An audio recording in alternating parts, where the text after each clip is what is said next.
অধ্যাপক ইউনূস, আপনাকে আমি খুব সম্মানের চোখে দেখেছি।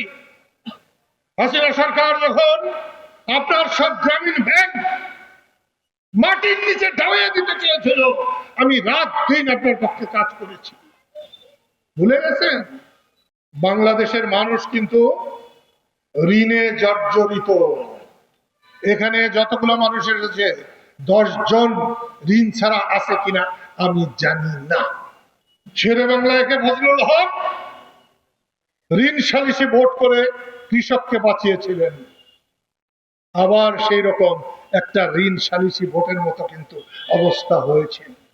আপনাকে হাসিনা সুদখোর বলেছে, ঘুষখোর বলেছে, অন্যরাও বলেছে, আমি কখনো এটা বলি নাই। কিন্তু আমি আপনাকে বলবো, মুক্তিযোদ্ধাদের উপর এই আঘাত হানা পদ্মা সেতু, মেট্রো রেল এবং এলিভেটেড এক্সপ্রেসওয়ে নির্মাণের গর্বিত অংশীদার বসুন্ধরা সিমেন্ট। যদি আপনি মুক্তিযুদ্ধের পক্ষে হয়ে থাকেন, তাহলে আপনার উপরেও আঘাত হানা হয়েছে। আপনি যদি মুক্তিযুদ্ধের পক্ষে থাকেন, তাহলে লতিফ সিদ্দিকীকে যখন বলা হয়েছে লতিফ সিদ্দিকীর 2 গালে জুতা মারো তালে তালে, তখন আমি এটা ধরে নেব আপনার অধ্যাপক ইউনূস, ডক্টর ইউনূস, আপনারও 2 গালে জুতা মারো তালে তালে বলা হয়েছে। হ্যাঁ, এটা আমি মানব।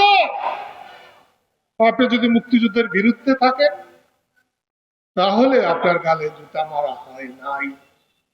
আপনি যদি রাজাকার থাকেন, আলবদর থাকেন, শান্তি কমিটি হয়ে থাকেন, তাহলে মারা হয় নাই।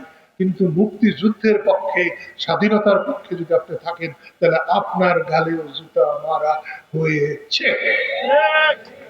আমি আর বিচার চাই, আমি আর বিচার চাই।